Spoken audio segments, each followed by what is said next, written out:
तो सभी छात्रों को ऑक्सफोर्ड एजुकेशनल में हार्दिक स्वागत है।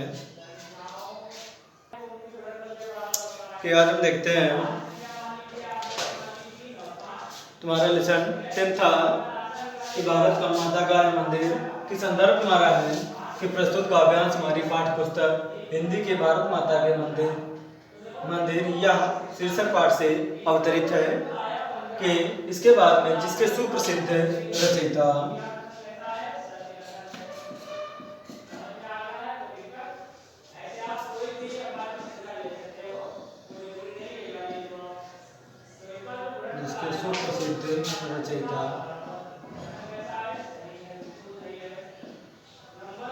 रचयिता कौन है कि जिसके सुप्रसिद्ध जो रचयिता है मैथिली शरण गुप्त जी।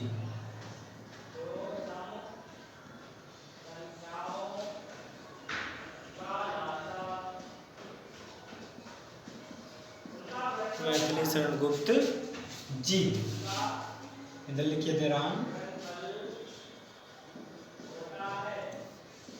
जी।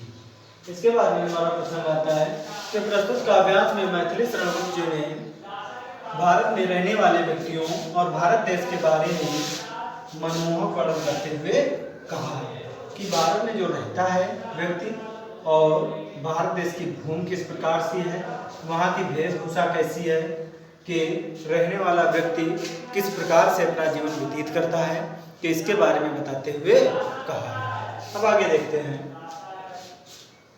कि व्याख्या पहले तुम्हारा है कि भारत माता का यह मंदिर यह समता का संवाद जहाँ सबका शिव कल्याण जहाँ पावे सभी प्रसाद है। संदर्भ तुम्हारा प्रस्तुत काव्यांश हमारी पाठ्य पुस्तक हिंदी के भारत माता का मंदिर यहाँ शीर्षक पाठ से अवतरित है जिसके सुप्रसिद्ध रचयिता मैथिली शरण गुप्त जी हैं। प्रसंग के प्रस्तुत काव्यांश में मैथिली शरण गुप्त जी ने भारत भूमि के बारे में और भारत में रहने वाले व्यक्तियों के बारे में मनमोहक वर्णन करते हुए कहा है। अब व्याख्या के प्रस्तुत काव्यांश में मैथिली शरण गुप्त जी कहते हैं कि भारत माता का मंदिर कि प्रस्तुत काव्यांश में मैथिली शरण गुप्त जी कहते हैं कि ये भारत की भूमि है, जो हमारा एक भारत राष्ट्र है, ये एक मंदिर के समान है कि समता का संवाद यहाँ जिस प्रकार से मंदिर में कोई अगर किसी भी धर्म का अगर मंदिर होता है, मंदिर में अगर व्यक्ति वहाँ पर जाता है प्रार्थना करने के लिए, तो वहाँ पर बड़ा व्यक्ति या छोटा व्यक्ति ना देखते हुए वहाँ पर बराबरी का सबको अर्थात बराबर का संज्ञा दी जाती है। उसी प्रकार से भारत भूमि में रहने वाले व्यक्ति मंदिर के समान ही सबको समान रूप से देखा जाता है कि सबका शिव कल्याण यहाँ साभे पावे सभी प्रसाद यहाँ। और मैथिली शरण गुप्त जी कहते हैं कि सबका यहाँ पर कल्याण होता है, सब अपने अपने जीवन में अपना अपना जीवन व्यतीत करते रहते हैं। जिस प्रकार मंदिर की अवस्था में अर्थात मंदिर में जाने पर अगर किसी भी प्रकार से अगर सबको प्रसाद मिलता है तो समानता रूप से वहाँ पर प्रसाद दिया जाता है। यहाँ पर भी इस भारत भूमि पर अर्थात भारत में रहने वाले व्यक्तियों के पास में कि पावे सभी प्रसाद यहाँ कि सबका साथ में भी कि सबको बराबर के रूप में सबको संज्ञा दी जाती है। आगे कि जाति धर्म या संप्रदाय का नहीं भेद व्यवधान यहाँ सबका स्वागत सबका आदर सबका सम्मान यहाँ कि प्रस्तुत काव्यांश में मैथिली शरण गुप्त जी कहते हैं कि जाति धर्म या संप्रदाय का यहाँ पर अनेक जातियों के लोग रहते हैं, अनेक संप्रदाय के भी लोग रहते हैं, अनेक धर्मों को मानने वाले भी लोग रहते हैं कि नहीं भेद व्यवधान है, लेकिन सभी यहाँ पर आपस में जुड़े हुए रहते हैं। यहाँ पर किसी भी प्रकार से कोई भी किसी के हृदय में भेद भावना नहीं उपस्थित होती है कि सबका स्वागत सबका आदर, सभी व्यक्ति आपस में मिलजुल कर कार्यों को करते हैं, सबका आदर भी करते हैं और सबका स्वागत भी करते हैं कि सबका सम्मान यहाँ कि सभी व्यक्ति आपस में सबका सम्मान, बड़े का सम्मान किस प्रकार से किया जाता है, इस प्रकार से या किस प्रकार से किया जाता वह भारत भूमि पर आकर कोई व्यक्ति देखे कि राम रहीम बुद्ध ईसा का सुलभ एक साथ ध्यान यहाँ भिन्न भिन्न भाव संस्कृति का गुण गौरव का ज्ञान यहाँ के प्रस्तुत काव्यांश में मैथिली शरण गुप्त जी कहते हैं कि राम रहीम कि राम का और रहीम का, बुद्ध का और ईसा मसीह का जिस प्रकार से इन्होंने कि इन हस्तियों ने जिस प्रकार से अपने अपने वाक्यांशों को या अपने अपने उपदेशों के इस भारत भूमि पर भारत भूमि पर दिया है वह एक ही प्रकार से है कि मानवता किस प्रकार से मनुष्यों के हृदय में मानवता निवास करती है, कि भिन्न भिन्न व बहु संस्कृतियों का गुण गौरव का ज्ञान यहाँ कि हमारे भारत भूमि में भिन्न भिन्न संस्कृत है, कि अपने अपने संप्रदाय को मानने वाले भिन्न भिन्न लोग हैं, लेकिन सबके हृदय में कि मनुष्यता अर्थात मनुष्य के बारे में, अच्छाई के बारे में भावना जागृत होती रहती है। आगे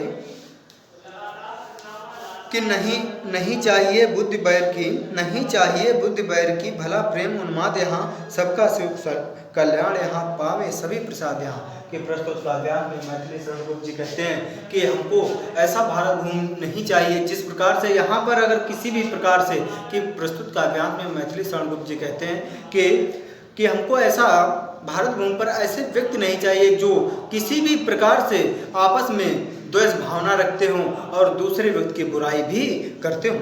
कि भला प्रेम उन्माद यहाँ कि सबका शिव कल्याण यहाँ पावे सभी प्रसाद यहाँ। हम यहाँ पर ऐसे ही व्यक्ति मुझे चाहिए यहाँ पर कि इस देश में रहते हुए एक दूसरे की भलाई करें या एक दूसरे की कार्यों में सहायता करें, कि इसीलिए कहा गया है कि पावे सभी प्रसाद। यहाँ पर भारत भूमि में रहने वाला व्यक्ति जो है सबको समान रूप से देखा जाता है। कि सब तीर्थों का एक तीर्थ या हृदय पवित्र बना ले हम, आओ यहाँ अजात शत्रुघ्न सबको मित्र बना ले हम।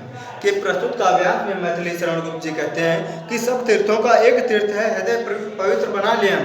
कि प्रस्तुत काव्यांश में मैथिली शरण गुप्त जी कहते हैं कि अगर किसी भी प्रकार से हमारा अगर हृदय ही स्वच्छ नहीं होगा, कि हमारा हृदय अगर स्वच्छ नहीं होगा, अगर हमारे हृदय के अंदर किसी भी प्रकार से कि बुराई उपजती रहेगी, कि हम अंधकार की ओर प्रेरित होते रहेंगे, अर्थात अच्छाइयों के रास्ते से बुराइयों के रास्ते पर आगे की ओर जाते रहेंगे, तो हमारा किसी भी प्रकार से जीवन संभव नहीं होगा, अर्थात हम किसी भी प्रकार से अपना जीवन यापन नहीं कर पाएंगे। कि सब तीर्थों का एक तीर्थ है हृदय पवित्र बना ले हम। तभी कि मैथिली शरण गुप्त जी कहते हैं कि अगर अपने हृदय को हम स्वच्छ बना लें, कि किसी की बुराई ना करें या किसी की बुराई ना करते हुए, किसी के बारे में अगर भला बुरा ना कहते हुए अगर कार्यों को करते रहें, तो हमारा जिस प्रकार से हृदय है वो वास्तव में पवित्र रूप से हृदय होगा।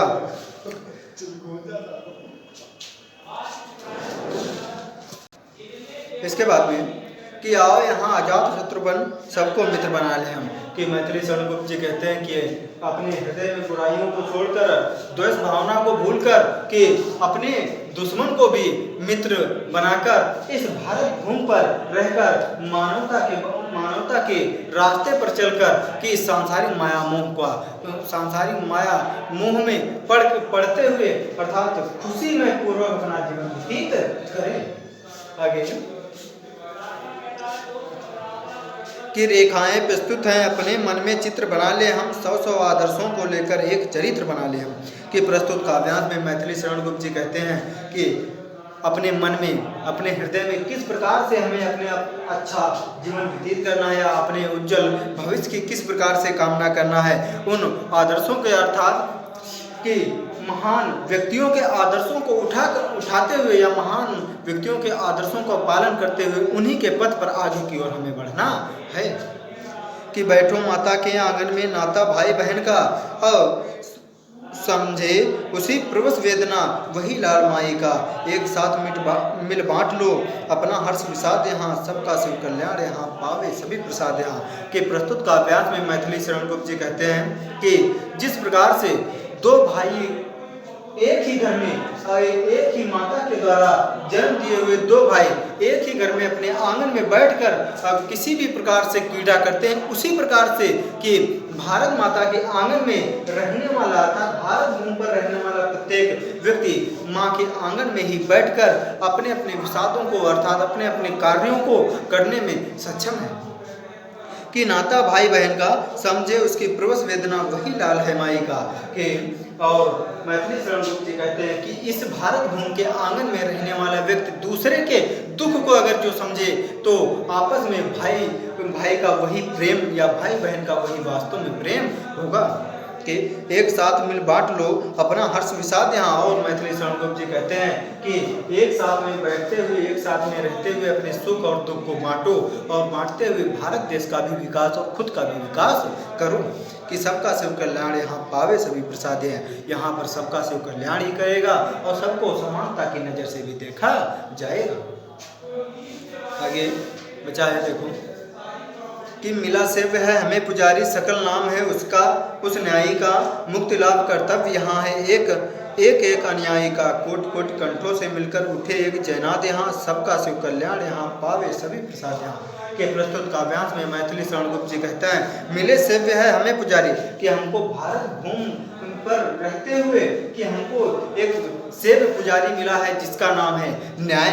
के सकल काम से उसी न्याय का मुक्ति लाभ कर्तव्य यहाँ, कि वह सकल न्याय को देखते हुए या अपने कर्तव्यों का पालन करते हुए कि सबको न्यायपूर्वक ही अपने कार्यों को करता है। एक अनुयायी यहाँ कोट कोट कंठों के मुक्ति लाभ कर्तव्य यहाँ है एक अनुयायी यहाँ, कि इसी प्रकार से किसी को बड़ा या छोटा ना समझते हुए कि प्रस्तुत भावना से ही वो सबको न्याय देता है। कि कोट कोट कंठों से मिलकर उठे एक जयनाद है। यहाँ पर हजारों कंठों के द्वारा भारत माता की जय का गुणगान होता है या भारत माता के गुणगान के बारे में भी बताया जाता है। उठे एक जयनाद यहाँ, कि सबका शिव कल्याण यहाँ पावे सभी प्रसाद यहाँ की। मैथिली शरण गुप्त जी कहते हैं यहाँ पर सबका शिव कल्याण भी करता है, सबको समानता की नज़र से भी देखा जाता है।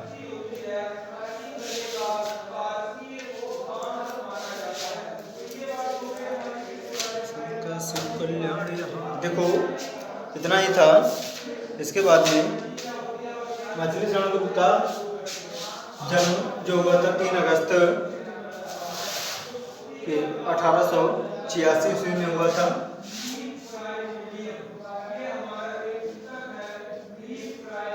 अगस्त 1886 ईस्वी में हुआ था। मृत्यु जो है कि मृत्यु जो है 12 दिसंबर 1964 ईस्वी में हुई थी।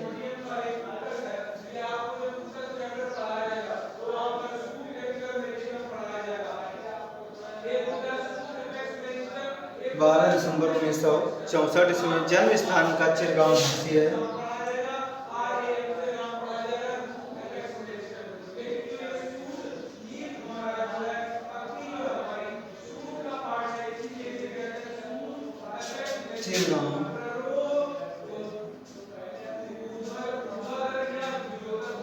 चिरगांव झांसी है।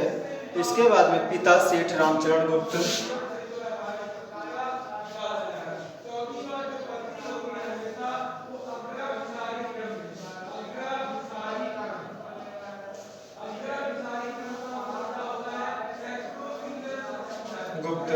पिता के बाद में मुख्य रचना साकेत थी। बहुत बढ़िया रचना है।